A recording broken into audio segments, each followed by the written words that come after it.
2.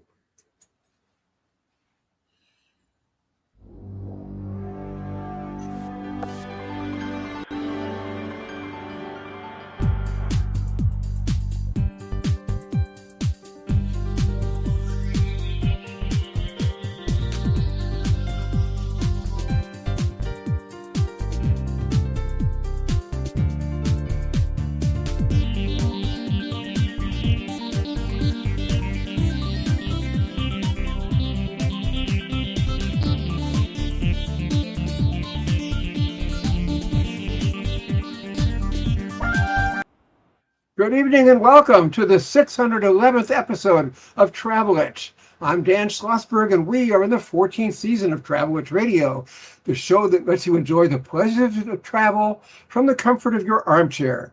And every week at this time, we talk to people representing destinations, hotels, airlines, railroads, car rental companies, and others in the world of travel and hospitality, from authors and bloggers to broadcasters and publicists.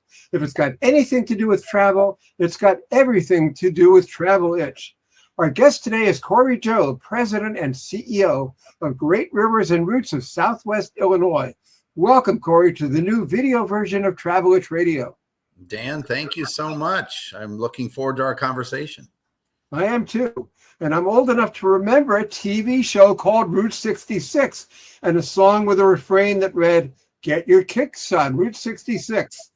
Now that Route 66 is celebrating its 100th anniversary, what makes a ride on it the road trip of a lifetime? Well, it's the nostalgia, it's the history, it's the real America. And, as the United States' first major highway crossing originally 2,400 miles from Chicago to Los Angeles.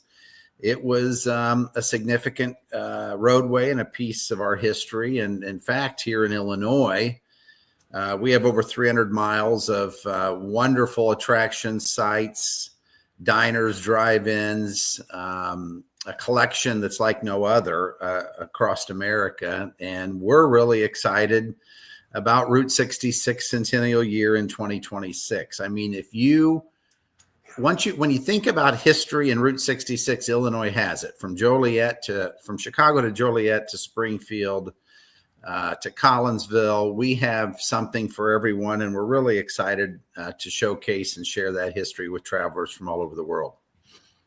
Although the original Route 66 ran 2,400 miles from Chicago to LA, so many of the significant landmarks are within Illinois. In fact, 300 miles of things like the Abraham Lincoln Presidential Library and Museum, the Cruisin' with Lincoln on 66 Visitor Center, the Al Capone gravesite, the Pink Elephant Antique Mall, the Illinois Rock and Roll Museum, and the Route 66 Hall of Fame and Museum. And that's just for starters.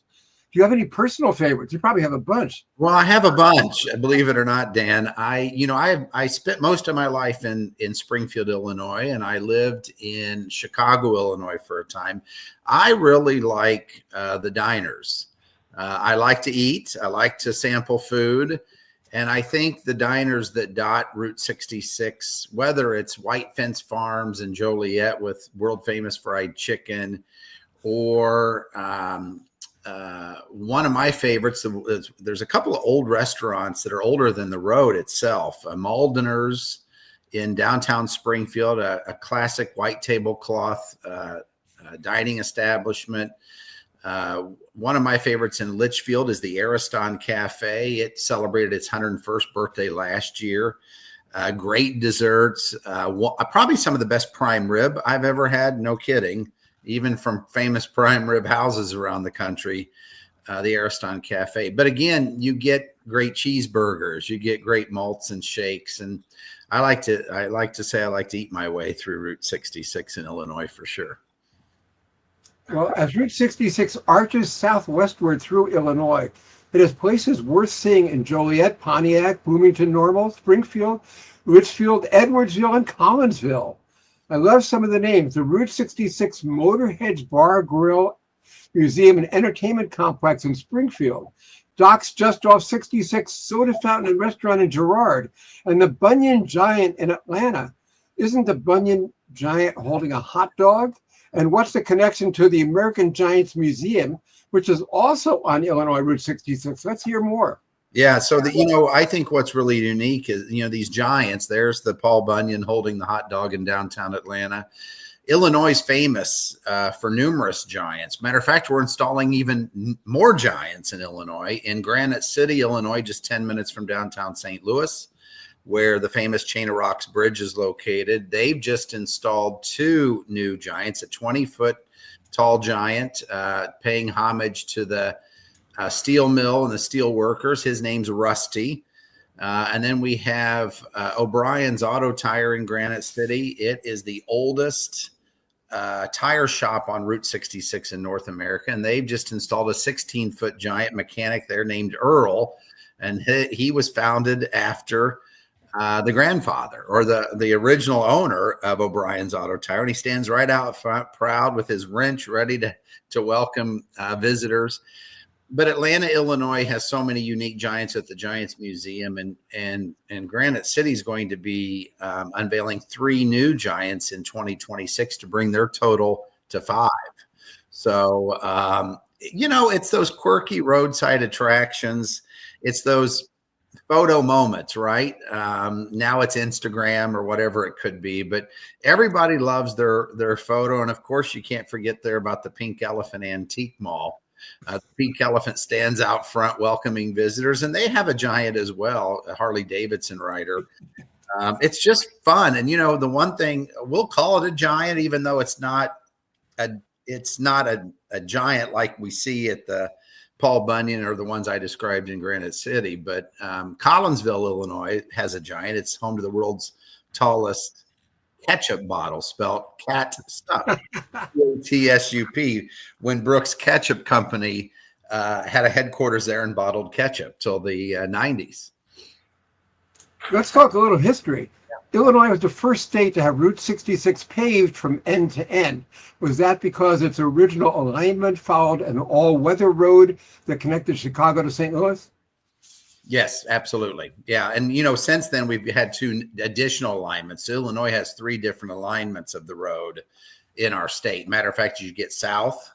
Obviously, it starts in downtown Chicago near the Art Institute on Michigan Avenue. And as you get further south in the state outside of St. Louis on the Illinois side of the river, you see 3 different alignments that are pretty prominent. And for the traveler who's never traveled it or looking to explore it this coming year, we've worked really hard. The Route 66 Scenic Byway Association in the state and the Illinois Department of Transportation are working to make sure that the routes are signed properly. So we're really excited about that project. Speaking of the original road, Corey, it's hard to believe the speed limit was 25 miles per hour, especially during the days of Prohibition when speakeasy and rum running took advantage of paved road.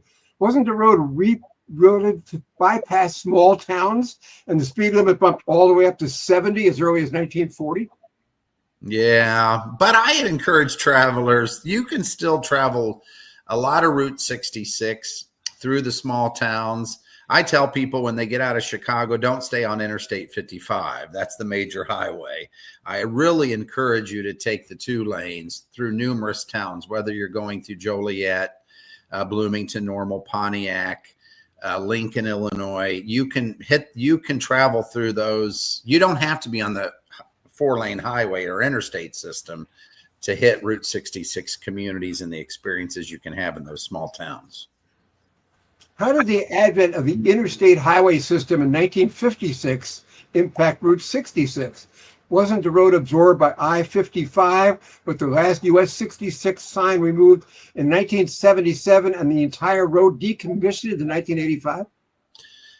Yeah, that's what happened. And it wasn't until years later that a group of historians and concerned business owners got together and really started to focus on all the things that were being left behind on this and the history. And, as you said, growing up, remembering the show. And I think that's what a lot of international travelers remember. Our international visitors that come to America want to experience that open road and that nostalgic of Route 66. So how and when did Route 66 come alive again? Well, I'm going to take it from my perspective. I'm kind of a newer, there's been many great legends and historians who have helped bring this back together. But I'm going to say to this, with the centennial next year, I think there's been a huge renewed interest in Route 66. And really in Illinois, we've been able to support a lot of things with funding from the government. But, I think what you'll find in all the states, they've got really dedicated Route 66 scenic byway associations. Here in our state, we have an executive director, a full-time staff that works tirelessly to help restore and protect businesses, making sure our signage is accurate and up to date. They have different ways you can buy motorcycle license plates or car license plates, and that helps fund improvements and opportunities. So I think you'll see that in a lot of states. And this centennial has just reinvigorated so many people. We hope to attract a lot of new domestic people living in the United States traveling the road. It's so popular with the Europeans, but we really want domestic travelers to experience that iconic road trip. I think that's a great idea. We're talking Illinois Route 66 with Corey Jobe. Corey, how are towns and merchants along the road marking the anniversary of 100 years? Well, I can say here in the state of Illinois, I wear a lot of hats. That's why I don't have a lot of hair anymore. But I'm also the chair of the governor's Route 66 Centennial Commission. We have 17 members across the state. And for the past 5 years now, we have worked hard with our governor's office and the Illinois General Assembly and the Illinois Office of Tourism to find funding from the state to help communities, local businesses, to create new roadside attractions or improve those longtime existing attractions that you're familiar of. And we have been able to do that. We've received almost $20 million to fund projects, and we've also just received $1 million from the state of Illinois for the Centennial Commission to help celebrate all next year with different events and celebrations from Chicago to the Chain of Rocks Bridge. Okay, we have to ask this question. Okay. Is there any relationship between the Cozy Dog Drive-In and the Brooks ketchup bottle, at least for those who use ketchup rather than mustard? Well, it's a sin to put ketchup on a hot dog in Chicago. Well, I will say, the Cozy Dog or the corn dog, that's the hot dog on a stick, deep fried. That was invented in Springfield at the Cozy Dog Drive-In. 4 generations later, they're still making corn dogs or cozy dogs. And I will say this, 30 years after Brooks Ketchup left Collinsville, the ketchup bottle's on the National Register of Historic Places, and it's been preserved and restored. And it's one of our most sought after stops that people want to get their picture and try to get that pose accurately so they see the ketchup bottle just sitting on the top of their head, and it soars hundreds of feet in the air. So I don't know if there was a match made, but we do have 2 iconic things: the Cozy Dog that we're famous for, and Brooks Ketchup.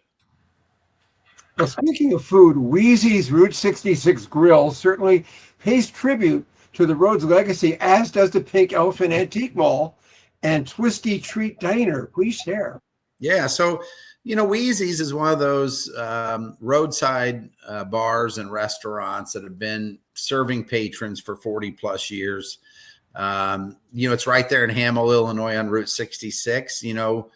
We've recently just opened right across the street is the Route 66 Creamery. So you get your cold beer and burgers and fries at Wheezy and end the night with some cool treats at the Route 66 Creamery. But I got to tell you, if you haven't been to the Pink Elephant Antique Mall, you got to go. I don't even know how to describe it. Besides the giant pink elephant sitting out front, it's an old rural schoolhouse, pretty big, that is acres upon acres on the inside and outside of unique photo ops, antiques, collectibles. It has a twisty treat, the twisty treats that you would see dotted across America where you got your ice cream. What's the Twisty Treat Diner?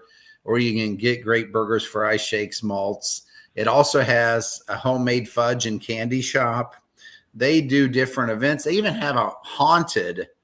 They even for the fall or Halloween, they have a haunted, scary maze and house. I mean, I don't know where they find all this stuff, Dan, but it's so unique, and it's, I don't even know how to describe it, except your listeners and viewers have to go see it. You could spend a whole afternoon in there or a day and have a lot of fun. Corey, Route 66 has the world's largest covered wagon, a herd of bison, and parts of the original road, a 1.4-mile-long stretch in Auburn, consisting of hard-laid brick road from 1931, and Memory Lane, a 1-mile stretch of roadway in Lexington, dedicated in 1926, restored in the 40s with vintage billboards and Burma-shaped signs. Have you driven there? Oh, absolutely. I've been to everything you just mentioned. What I think is unique, there's not a lot of the original road, and that 1.4-mile stretch of that brick roadway is pretty unique. A lot of people take their classic cars there, photo shoots. The world's largest covered wagon with Abraham Lincoln sitting out there with it is in Lincoln, Illinois. Yes, I've been everywhere. I've traveled. I haven't traveled all of Route 66 across America. I've been in 3 states, but my goal is to try to do a road trip next year. Obviously, I've been in Illinois, Missouri. I've been in Arizona and California. So I shouldn't have said I've been to 4 states, and I hope to get to all of them next year. As an author of many baseball books, I'm glad to know Route 66 has at least one major bookstore, the Sly Fox in Virden. If you want illustrated books on historic Route 66, isn't that the place to find them? Yeah, it is. The owner there at the Sly Fox, you don't see many independent bookstores left in America, right? And to get one on Route 66, he's quite the character. He's a great guy. He'll sit and talk and tell you stories. Yes, Virden, Illinois is the place to be. Not far from Docks off 66 in Girard. So again, get your lunch and cold eats and drinks and get a book at Sly Fox and discover the road. Okay. There are lots of gas stations with vintage architecture, but I'm sure 21st century prices. Maybe the multiple ice cream shops are more reasonable. I like the one called Mr. Twist in Granite City, more than 45 years. Yeah, Mr. Twist. It is. I got to tell you, I love seeing Felicia, the owner, her social media posts. She posts, I'm not kidding, 4 or 5 times a day when they're open in the season, of international travelers from France, Italy, Germany, UK, Canada, New Zealand, Australia. Mr. Twist is what you would think of as that all-American road, where you went after ball games or families went after church. It's just, that's what you could picture. And Mr. Twist has been there for, as you said, 45 years in Granite City. That was probably the original stop for Granite City. But now with the Giants, and they also have a neon sign park and some other things, it's become quite a stop before you head over to St. Louis out of Illinois. Well, to our viewers, this is Travel Itch with Dan Schlossberg. We're in our 14th season, live at 5 New York time every Thursday on LinkedIn, YouTube, WhatsApp, X, and Facebook, among others. And we're talking Illinois Route 66 with Corey Jobe. Corey, DeKalb Station in Staunton has quite a history. Mm-hmm. Wasn't it a dance hall, gambling saloon, hangout for gangsters, and even a brothel? Travelers at Route 66 should sample its vintage fare. Oh, yes. DeKalb Station's been all the above. And now it's, I can't remember the media outlet that just proclaimed it one of the top Route 66 stops in North America for food. They have great pizzas, cold beer. We have a lot of that. And great food of all sorts, and a wonderful stop as you're traveling Route 66 south in Illinois. Route 66 also has a drive-in theater, a mill that became a museum, something called the Illinois State Fairgrounds Route 66 Experience, where visitors enjoy an educational and entertaining exhibit open year-round on the 92 Illinois communities located along Route 66. That's a lot of communities.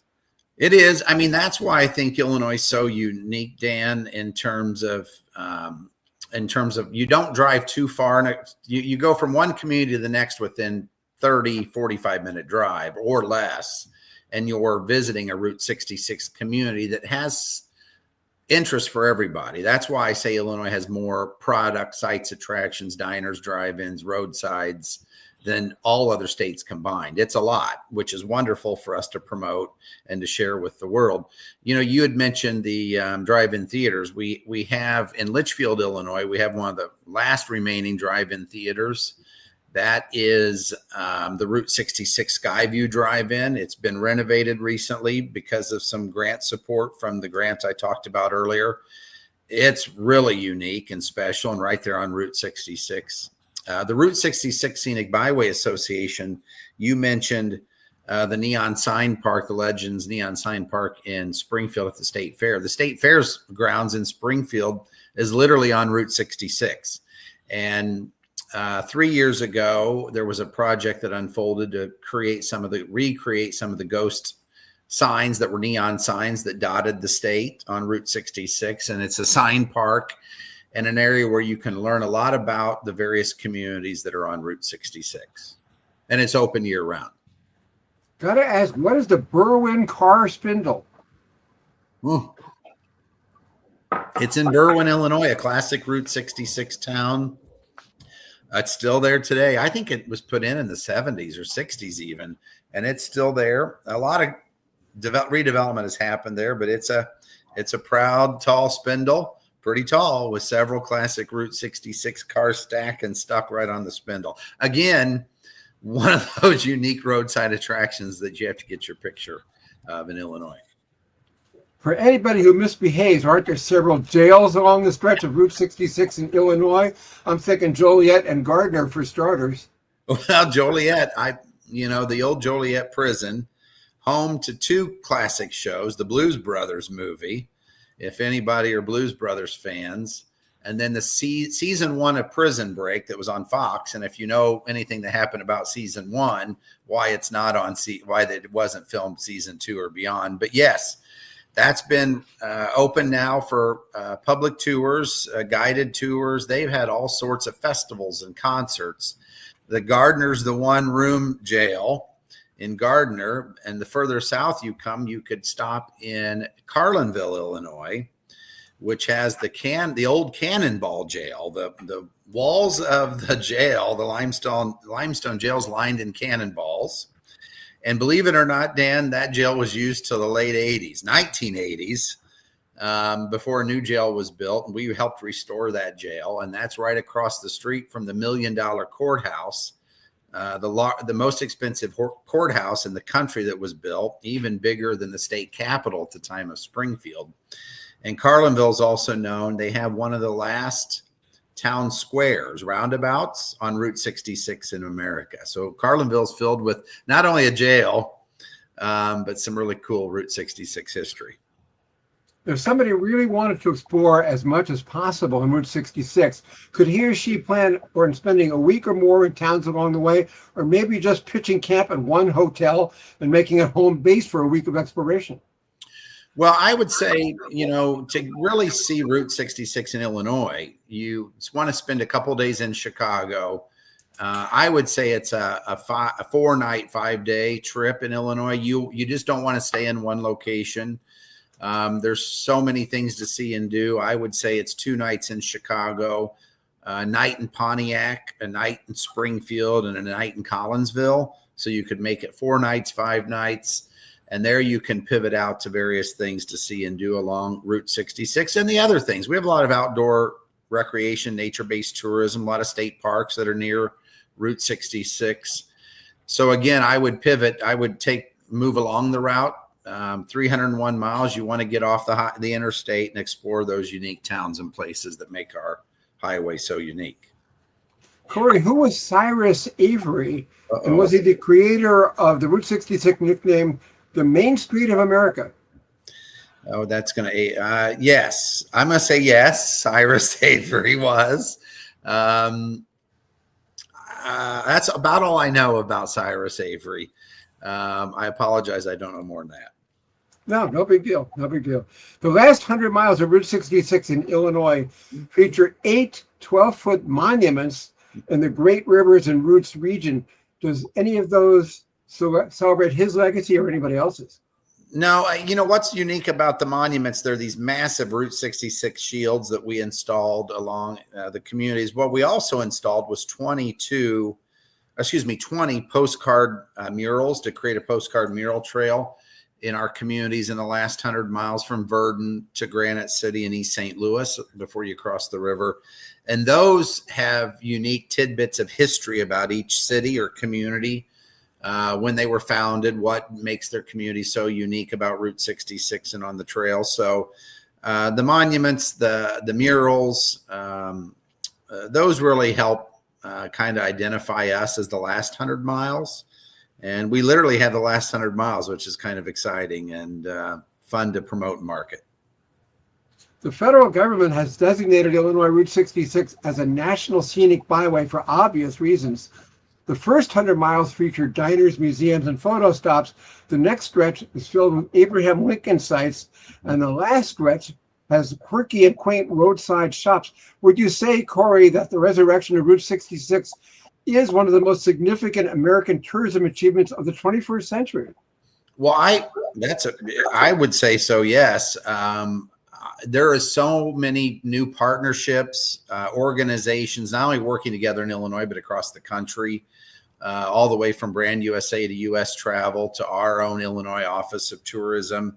And Dan, we have 9 destination marketing organizations on the road from Chicago to my area that are all working together to promote and inspire travel. And, you know, it's all about really sharing our story and all these small towns and business owners and mom and pop locations that have been around, but now we're giving them new life and inspiring the next generation of entrepreneurs and business owners who want to be a part of the Route 66 legacy. Corey, is there anything I haven't asked you that you'd like to add? Well, we've talked a lot about, what's new, what's been old, that's been new again, and all the historic facts. We have a lot of events that are going to be happening next year in Illinois, and especially in the last 100 miles. We're going to have October 9th through 10, 2026. We're going to have what we're calling the Last 100 Miles Festival. So 15 communities in the last 100 mile. We're going to celebrate history.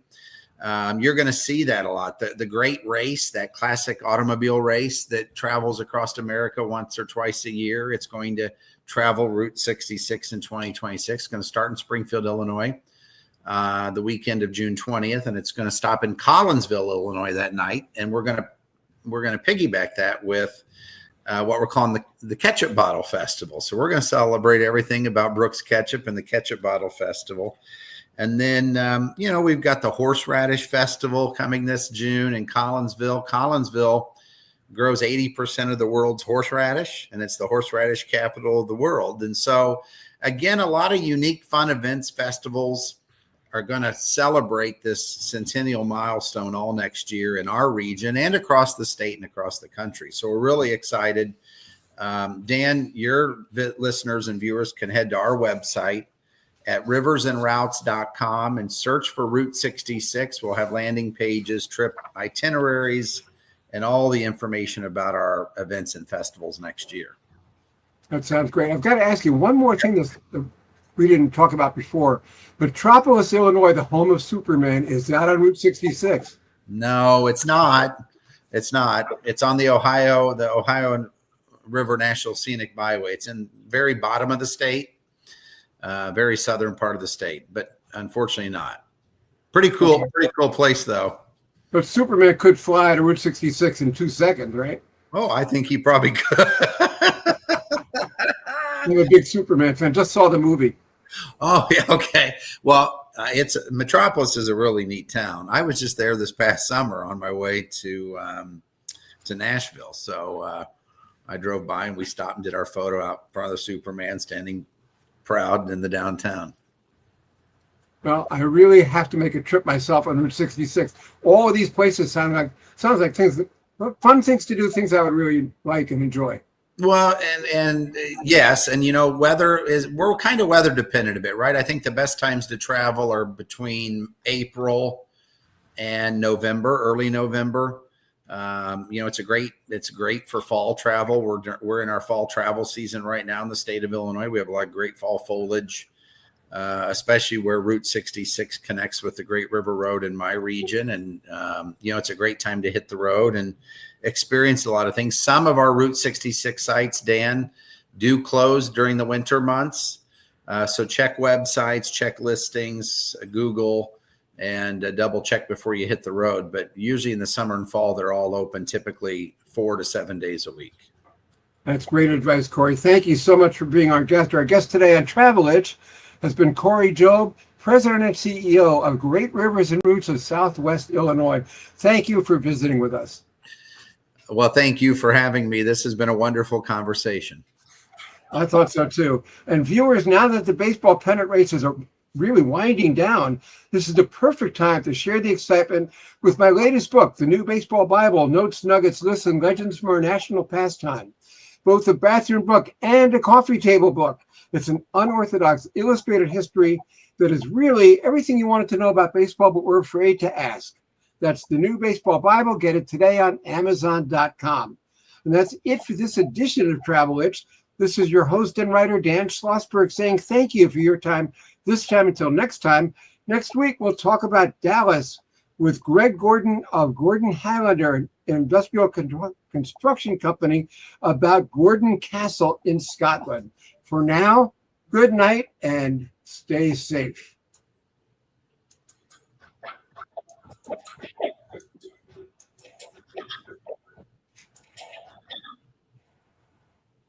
There we go.